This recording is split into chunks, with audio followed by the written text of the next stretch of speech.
नमस्कार साथियों, केमिस्ट्री गुरु online classes में आपका स्वागत है। दोस्तों, अपन सॉल्यूशन के पार्ट 8 पढ़ चुके हैं। आज जो अपना भाग है वो भाग 9 है।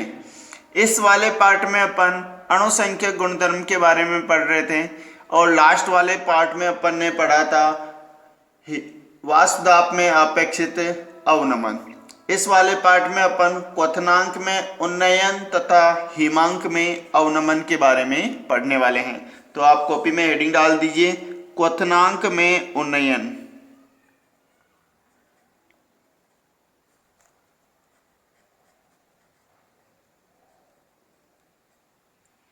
क्वथनांक में उन्नयन। उन्नयन का मतलब भी होता है वृद्धि। आप ये याद रखें, उन्नयन का मतलब ही क्या होता है दोस्तों? वृद्धि होना। एक ग्राफ के माध्यम से आपको बताना चाह रहा हूं कि ग्राफ कुछ इस तरह से होता है। इसमें ऊपर इस साइड में तो लेते हैं वेपर प्रेशर और जो एक्स एक्सिस है उस साइड में लेते हैं टेम्परेचर केल्विन में। अब आपको पता है जो विलायक है उसका क्वथनांक कम होता है, तो उसका क्वथनांक मैंने कम इस तरह से ले लिया, और जो विलयन है उसका क्वथनांक ज्यादा होगा। मैं वाष्पदाब के लिए इस जगह से एक लाइन ड्रॉ कर रहा हूं।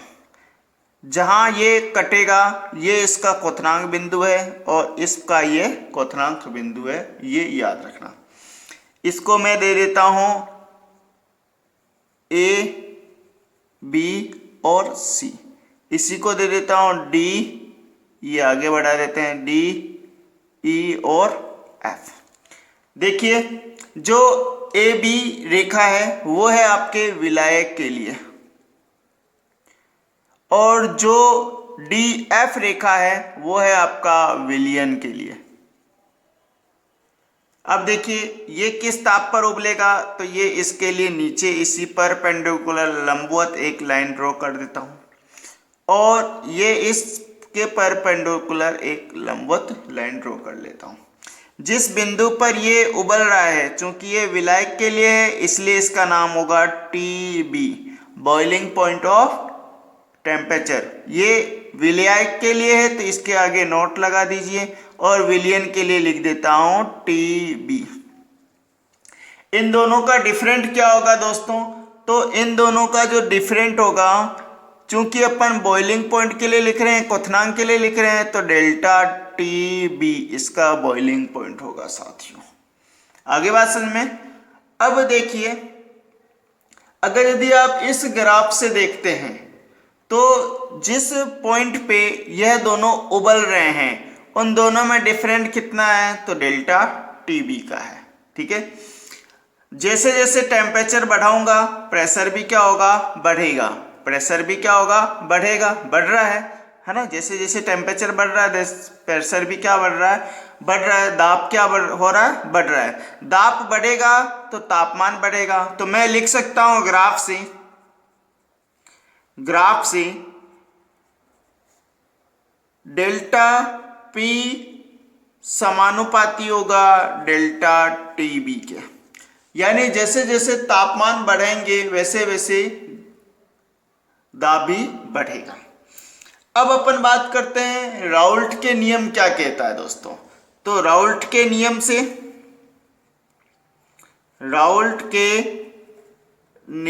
से ये समीकरण नंबर 1, राउल्ट का नियम कहता है डेल्टा पी समानुपाती होती है एक्स बी के, और ये समीकरण नंबर 2 दे देते हैं। यानी समीकरण नंबर 1 तो कहता है कि डेल्टा पी बढ़ाएंगे तो डेल्टा टी बी बढ़ेगा, और समीकरण नंबर 2 यानी राउल्ट का नियम कहता है कि डेल्टा पी बढ़ेगा तो विलय का मोल अंश भी बढ़ेगा। आगे बात समझ में।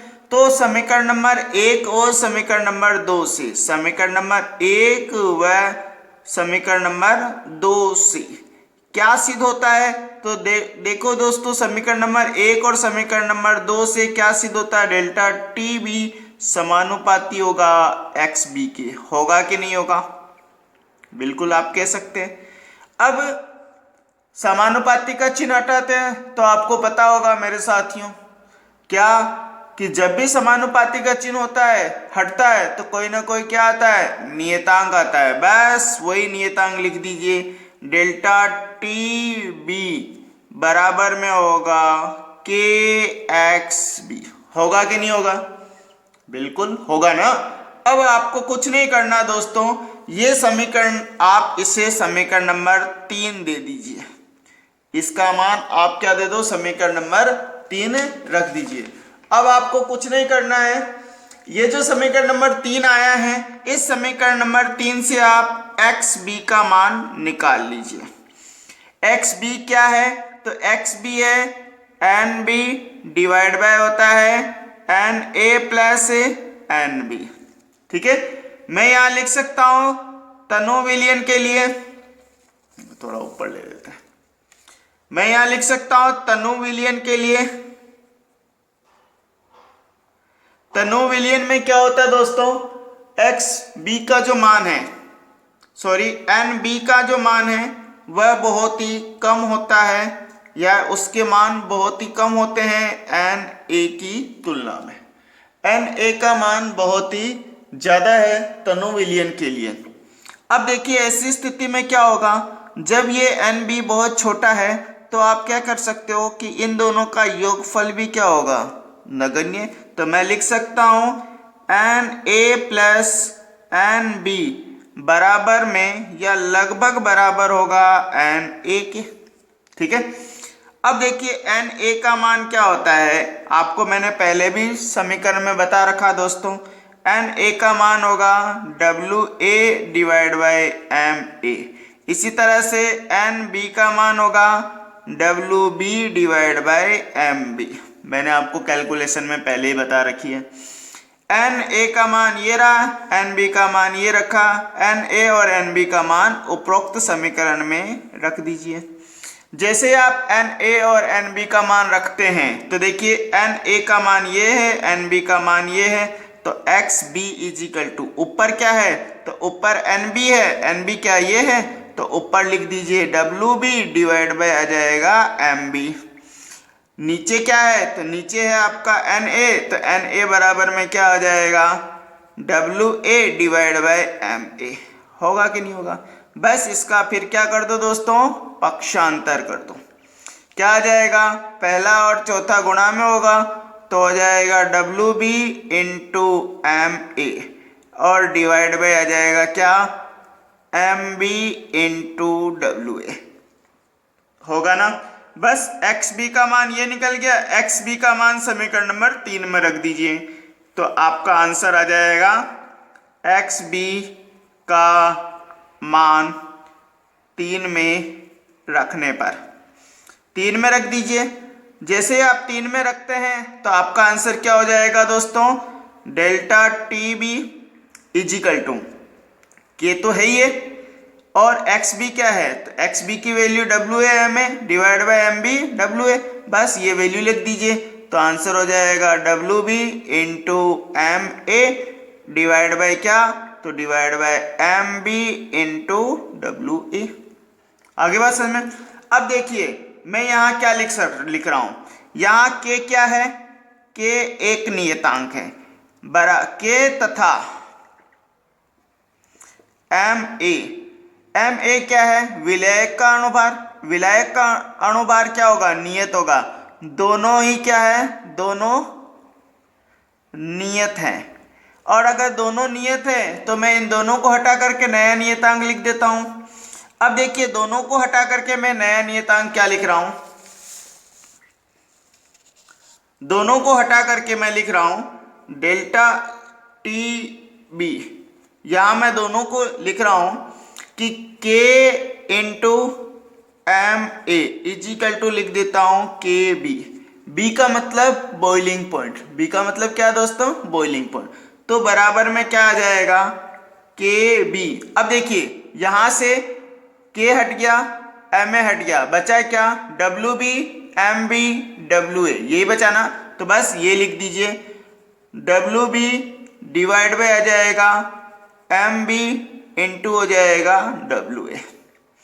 अब देखिए मैं लिख रहा हूं चूंकि मोलरता, आपको मोलरता मैंने बता दी है, मोललता मोललता मोललता इज इक्वल टू होता है WB upon MB into WA।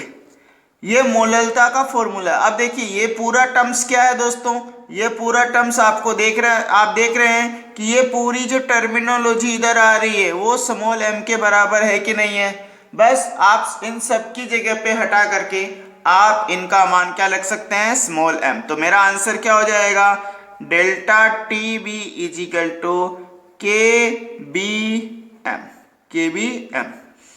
इसको दे देते हैं दोस्तों समीकरण नंबर 4। यह है आपका समीकरण नंबर 4। इससे भी आप हिमांक में उन्नयन के बराबर निकाल सकते हैं। अब आपको सपोज करो कि यहां आपको अणुभार और इसमें डेल्टा T में संबंध निकालना, तो मैं यहां हेडिंग लिख रहा हूं MB तथा डेल्टा TB में संबंध। देखिए MB और डेल्टा TB में संबंध कैसे निकलेगा, तो कुछ नहीं करना दोस्तों, ये जो समीकरण है इस समीकरण में आप देखिए क्या है, इस समीकरण को एक बार वापस से लिख देता हूं, delta TB is equal to KB WB divide by MB into WA। यही समीकरण था ना। अब यहां से क्या करो, डेल्टा TB को इधर ले लो और MB को जो भाग में है वो उधर आने दो। तो आंसर क्या हो जाएगा दोस्तों, MB बराबर KB divide by delta TB, ये नीचे आ जाएगा। इधर क्या बच गया, तो WB अपॉन WA, तो आंसर हो जाएगा into WB divide bye WA। ये है आपका अणुभार और KB में संबंध। कोई डाउट है दोस्तों? उम्मीद करता हूं बहुत अच्छे से आप समझ गए होंगे, ठीक है ना। अब अपन बात करते हैं कि इससे संबंधित कुछ जो इम्पोर्टेंट है और क्या क्या चीजें आती है जो आपको याद रखनी चाहिए। तो यहां अपन बात करते हैं अवाष्पशील जो पदार्थ हैं उनके लिए वान हाफ गुणांक में जो संबंध है वो मैं निकालने वाला हूं। इससे पहले मैं आपको बता देता हूं कि ये जो अपन ने निकाला है MB क्या है, KB क्या है, TB क्या है और WA WB क्या है। तो मैं यहां लिख देता हूं WA क्या है, WB क्या है, डेल्टा TB क्या है और क्या बच गया, तो MB क्या है और बच गया आपका KB क्या है। देखिए WA है आपका विलायक का भार, विलायक का भार मैंने आपको कई बार बता रखा है, A फॉर विलायक। WB यानी विलय का भार, विलय का भार। डेल्टा TB क्या है दोस्तों, तो ये है आपके क्वथनांक में उन्नयन, क्वथनांक में उन्नयन, क्वथनांक में उन्नयन।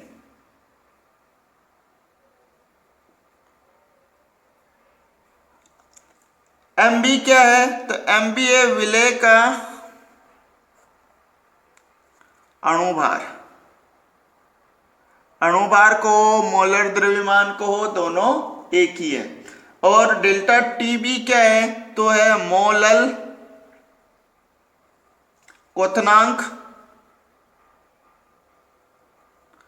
उन्नयन स्थिरांक। ये आपको अच्छे से याद होना चाहिए दोस्तों।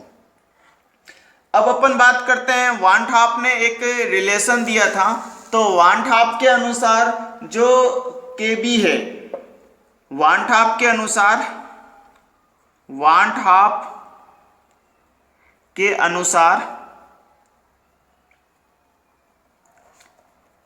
KB तथा वाष्पन की गुप्त ऊष्मा,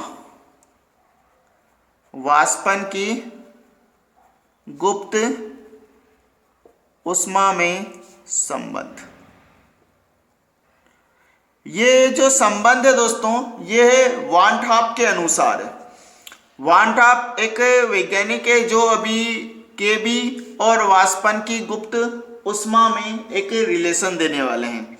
आपको याद रखना है के बी इजिकल टू होता है एनआरटी होता है ना दोस्तों, एनआरटी को एमआरटी, देखो आपने लिखा होगा एनआरटी, ऐसे लिखा ना, तो इस एनआरटी को एमआरटी में कन्वर्ट कर दो, एमआरटी में कन्वर्ट कर दो। अब देखिए एन से पहले क्या आता है एम, तो बस इसकी पावर एक कम कर दो और इसकी एक पावर बढ़ा दो, बस इतनी सी आपको याद रखनी है। तो देखिए क्या होगा, के बी इजिकल टू होता है दोस्तों M A R T B का स्क्वायर। बॉइलिंग पॉइंट है ना, यहां बॉइलिंग है तो यहां बॉइलिंग आएगा, आगे बात समझ में, डिवाइड बाय डेल्टा एच, और ये वाष्पन की उष्मा, वाष्पन की उष्मा, और मल्टीप्लाई बाय कर दो 1000 से। ये आपका हो जाएगा दोस्तों के बी और वाष्पन की गुप्त उष्मा में संबंध। यहाँ एम ए क्या है, तो एम ए है विलायक का अणुभार, आर क्या है गैस नियतांक, और टी क्या है तो विलयन का क्वथनांक बिंदु है। टी यहाँ पे विलयन का क्वथनांक बिंदु, ये याद रखना। डेल्टा टी क्या है, क्वथनांक में उन्नयन था, लेकिन यहाँ पे टी बी क्या है, तो टी बी है यहाँ पे साथियों क्या, विलयन की, विलयन का क्वथनांक, ये आपका टीबी है। डेल्टा एच क्या है, तो डेल्टा एच है आपका वाष्पन की उष्मा,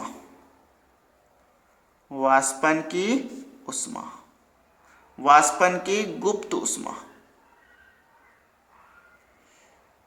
आगे बात समझ में, तो ये आपको साथियों याद रखना है। अब अपन बात करते हैं एक और चीजें मैं एक रिलेशन के माध्यम से बताने जा रहा हूं दोस्तों। अभी अपन ने जहां जहां पे दोस्तों टीबी लिखा है, ये जो बी लिखा है ना, बी फॉर बॉइलिंग, अभी एक और रिलेशन बताने वाला हूं, अगले पार्ट में मैं इससे संबंधित न्यूमेरिकल भी कराऊंगा। यहां अगर यदि क्वथनांक की जगह आ जाता दोस्तों हिमांक, क्या आ जाता है हिमांक, हिमांक में अवनमन कमी होगी। तो जहां जहां पे आपने यहाँ टीबी लिखा है ना, टीबी की जगह आ जाएगा मेल्टिंग पॉइंट, तो टीबी यानी कि इसका जो क्वथनांक है, फ्यूजिंग पॉइंट है, वो कम हो जाएगा, तो बी की जगह आ जाएगा एफ। बस जहां जहां बी है दोस्तों उस जगह पे आपको एफ करना है, और ये पूरा का पूरा जो डेरिवेशन है ये टी बी के बी है, तो जो बी फॉर बॉल है उस जगह पे एफ लिख दीजिए, तो ये का पूरा डेरिवेशन क्या आ जाएगा, हिमांक में अवनमन का आ जाएगा दोस्तों, है ना। तो बहुत ही इजी है, आप ध्यान रखें। अब मैं आपको वही बताने वाला हूं कि हिमांक में अवनमन किस तरह से होता है। तो अगला एलिन डाल दें, ये 3 नंबर पे आ जाएगा। पहले नंबर पे था वाष्पदाब में अपेक्षित अवनमन, दूसरे नंबर पे था क्वथनांक में उन्नयन, और तीसरे नंबर पे है हिमांक में अवनमन। अवनमन का मतलब क्या होगा, कमी। ये आपको याद रखनी है, ठीक है। इसके लिए वापस से एक ग्राफ वही फ्लोट करना है। देखिए ग्राफ क्या कह रहा है, इस साइड से तो आपको टेम्परेचर लेना है केल्विन में, और इस साइड से आपको दाब लेना है। ये वाला जो ग्राफ है ये विलायक के लिए ऊपर वाला, और नीचे वाला जो ग्राफ आएगा दोस्तों वो हमेशा किसके लिए आएगा, विलयन के लिए आएगा। अब ये दोनों ग्राफ किसी एक जगह पे जाकर के क्या होंगे, जम जाएंगे। तो देखिए ये किसी एक जगह जाकर के क्या होंगे, जमेंगे। ये वाला सिस्टम क्या है, विलायक के लिए, और ये वाला सिस्टम क्या है, विलयन के लिए। दोनों ही एक निश्चित परपेंडिकुलर जगह पे जाकर के क्या होंगे, जम जाएंगे, ठीक है। विलायक के लिए जो जमाव बिंदु है, ये विलायक के लिए जमाव बिंदु क्या है, ये रहा है। तो विलायक के लिए जमाव बिंदु के लिए क्या लिखूंगा, T F, fusing point note. और विलयन क्या है, उससे कम टेम्परेचर पे जम रहा है, तो आ जाएगा T F. Only for F. Note कब लगाना है? विलायक वाले पे। इन दोनों में डिफरेंट कितना है? तो इन दोनों में डिफरेंट आ जाएगा, यहां लिख देता हूं डेल्टा टी एफ। ठीक है, पहले वाला बॉइलिंग था इसलिए आ जाएगा बॉइलिंग पॉइंट। अब देखिए यहां से मैं इस ग्राफ के ऊपर खींच रहा हूं, है ना। अब देखिए डेल्टा टी बढ़ेगा, अगर टी बढ़ रहा है तो प्रेशर भी क्या हो रहा है? बढ़ रहा है। जैसे जैसे प्रेशर बढ़ाया टेम्परेचर बढ़ेगा, टेम्परेचर बढ़ेगा तो प्रेशर बढ़ेगा। तो मैं एक समीकरण लिख सकता हूं ग्राफ से क्या है? डेल्टा पी समानुपाती है डेल्टा टी एफ के, यानी टी एफ बढ़ेगा तो प्रेशर भी बढ़ेगा। दूसरा है राउल्ट के नियम राउल्ट का नियम क्या कहता है? डेल्टा पी समानुपाती होती है एक्स बी के। इसको समीकरण नंबर 1 दे दो, इसको समीकरण नंबर 2 दे दो। बस समीकरण नंबर 1 व समीकरण नंबर 2 से दोनों को देख लो तो आ जाएगा आंसर डेल्टा पी समानुपाती होगा एक्स बी के, सॉरी डेल्टा टी एफ समानुपाती होगा एक्स बी के। समानुपाती का चिन्ह हटा दो तो क्या आ जाएगा? डेल्टा टी एफ बराबर हो जाएगा के एक्स टू। एक्स बी यही समीकरण पहले भी आया था दोस्तों। फिर अपन ने क्या किया था? फिर अपन ने x2 का मान निकाला था। वही x2 का मान अभी जस्ट पिछली वाली समीकरण में निकाल चुके हैं, तो वैसा का वैसा ही निकाल रहा हूं। xb का मान आ जाएगा दोस्तों, xb इजिकल टू हो जाएगा nb divide by na plus nb। यहाँ वही कंडीशन है, na का मान बहुत बहुत बहुत ज्यादा है nb की तुलना में। कौन से विलियन है यह दोस्तों? तनु विलियन है। तो जैसे मैं लिखूंगा तो Na प्लस Nb ये लगभग बराबर होंगे किसके? तो Na के। ये लगभग बराबर होंगे तो किसके होंगे? तो Na के। आपको याद रखना, बस Na प्लस Nb का मान क्या रख दो? Na के बराबर रख दो, तो अपना आंसर क्या आ जाएगा? XB is equal to NB upon Na। Na का मान अभी मैंने बताया था, Na इजिकल टू होता है दोस्तों WA अपॉन MA, और NB कितना होगा? तो NB होगा कितना? तो WB डिवाइड बाय MB। दोनों ही वैल्यू आपको इस समीकरण में रखनी है। जैसे आप दोनों ही वैल्यू इस समीकरण में रखते हैं, Na और Nb का मान उपरोक्त समीकरण में रख दो तो XB इजिकल टू हो जाएगा, अब डायरेक्टली लिख दूं क्या? तो आ जाएगा WB into MA divide by हो जाएगा MB इंटू WA। ये आपका XB का मान है, तो XB का मान किस में रख दो? तो ये समीकरण नंबर 3 था, तो XB का मान समीकरण नंबर 3 में रख दो। तो लिख सकता हूं XB का मान समीकरण 3 में रखने पर, जैसे मैं समीकरण नंबर 3 में XB का मान रखता हूं तो मेरा आंसर क्या हो जाएगा? डेल्टा टी एफ बराबर, ये तो डेल्टा टी एफ बराबर है, इधर क्या है K, तो ये हो जाएगा K। XB है तो XB का मान ये आया, तो बस ये रख दो WB into MA, WB into MA divide by कितना है? तो MB इंटू है W।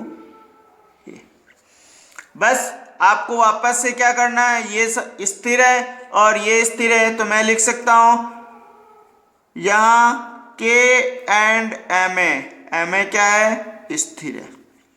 अब ये दोनों स्थिर है तो इसका नया स्थिरांक क्या मैं मान लूं? अतः नया स्थिरांक अभी अपन ने माना था, तो मैं ले लेता हूं K गुणा में MA इजिकल टू ले लेता हूं K। अब K यहाँ एफ लिखा हुआ है इसलिए मैं लिखूंगा एफ। पहले लिखा हुआ था बॉइलिंग पॉइंट था इसलिए मैंने बॉइलिंग पॉइंट का F20 कम लिया था फॉर्म। यहाँ एफ है तो इसलिए मैं एफ ले लूंगा। तो आंसर क्या हो जाएगा दोस्तों, डेल्टा टी एफ बराबर, इन दोनों की जगह तो एफ आ गया तो आंसर हो जाएगा के एफ। अब देखिए ये दोनों तो चला गया, बचा क्या, W B M B W A, बस W B divide by M B into W A, होगा कि नहीं होगा। यहां से आप वापस से जो ये टर्मिनोलॉजी है ये दोस्तों, ये वापस से कौन सी टर्मिनोलॉजी है, तो आप कह सकते हैं मोललता वाला। तो आपको पता है W B upon M B into W A is equal to होता है स्मॉल एम। तो बस इन सब की जगह आप लिख दीजिए डेल्टा टी एफ बराबर हो जाएगा के एफ स्मॉल एम। एक तो ये समीकरण हुआ। अगर यदि आपको विलेय का अनुभार निकालना है तो आप इस समीकरण को आप लिख लीजिए, इसको इधर और ये वाली वैल्यू इधर, तो आ जाएगा M B is equal to K F divide by delta T F into W B W A into W B और डब्ल्यू ए। ये वाली समीकरण वापस आ गई कि नहीं आ गई समझ में। अब आप कहोगे कि सर पहले वाला है वैसा का वैसा ही है। बिल्कुल दोस्तों, ये पहले वाला है वैसा का वैसा ही है। अब अपन बात करते हैं, थोड़ा और डिटेल से लिखते हैं।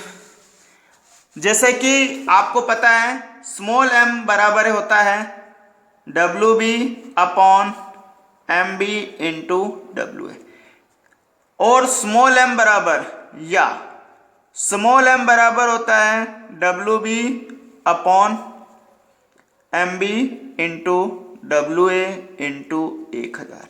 अब आपको पता है कि 1000 कब स्थिति आएगी और 1000 कब नहीं आएगी। तो दोस्तों ये अगर यदि केजी में हो, किस में हो, केजी में, तो 1000 ऊपर नहीं आएगा। और डब्ल्यू ए किस में हो जाए, ग्राम में हो जाए, तो ऊपर क्या आ जाएगा 1000। बस आपको यही वैल्यू एक बार वापस से लिखवा रहा हूं, कौन सा, जो आपने ये लिखा है। आगे बात समझ में। तो यहां से मैं एक बार वापस से डेल्टा टी एफ का मान लिख रहा हूं। तो देखिए क्या आ रहा है, डेल्टा टी एफ बराबर, डेल्टा टी एफ बराबर के एफ, एम की वैल्यू ये वाली वे लग दें तो आंसर हो जाएगा W B into 1000 divide by कितना है, एम बी इंटू में डब्ल्यू ए। और ये कौन सी स्थिति है, ग्राम वाली। कौन सी स्थिति है साथियों, ग्राम वाली। यानी अगर यदि आपका ग्राम में विलेय का भार दिया गया हो तो आप ये वाले फॉर्मूले लेंगे, और अगर यदि केजी में दिया गया है तो आपको ये वाला फॉर्मूला यूज में लेना है। ठीक है ना। नेक्स्ट अपन बात करते हैं कि जो जो अपना वाष्पन की गुप्त उष्मा है उसके साथ इसका रिलेशन देख रहे हैं। तो अपना आंसर हो जाएगा के एफ तथा डेल्टा एच वाष्पन की उष्मा, वाष्पन की के एफ तथा डेल्टा एच में संबंध। देखिए इन दोनों में क्या क्या संबंध होते हैं।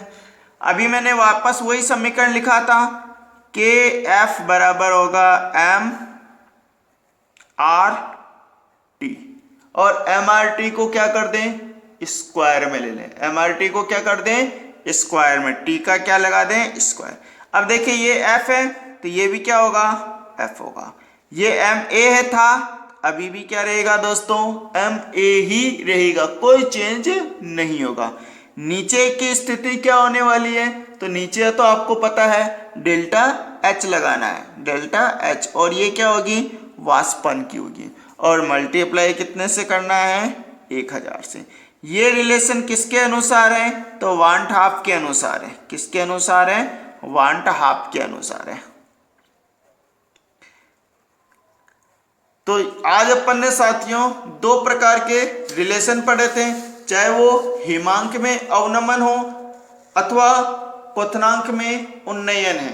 इससे संबंधित अपन बाद में अगला पार्ट देखेंगे। हाँ, एक बार मैं और चीजें लिख देता हूं कि यहाँ जो समीकरण आया था, इसी समीकरण में देखिए कि डेल्टा एफ कौन सा है, डेल्टा, तो यहाँ लिख देता हूं डेल्टा टी एफ बराबर क्या है, के एफ क्या है, डब्ल्यू ए क्या है, डब्ल्यू बी क्या है और एम बी क्या है। क्योंकि जब तक अपन को ये पता नहीं चलेगा तब तक अपन लिख ही नहीं पाएंगे दोस्तों। यहां अगर यदि मैं बात करूं डेल्टा टी एफ तो आ जाएगा हिमांक में अवनमन, हिमांक में अवनमन। के एफ क्या है, हाँ बोलो फटाफट से, मोलल, मोलल, हाँ बोलो, हिमांक अवनमन स्थिरांक, ठीक है। डब्ल्यू ए क्या है, विलायक का, विलायक का, बोलो फटाफट से, भार। अरे भाई डब्ल्यू जहां भी आ जाए भार होता है। डब्ल्यू क्या है, बी लिखा है तो बस विलय का, तो विलय का भार। एम बी क्या है, तो विलय का अणुभार। और एक चीज और आया है, और वो क्या है, तो डेल्टा, सॉरी यहां डेल्टा नहीं लगा हुआ है, केवल और केवल क्या लिखा हुआ है, टी लिखा हुआ है। टी क्या है, तो देखो हिमांक में अवनमन है तो आ जाएगा विलयन का,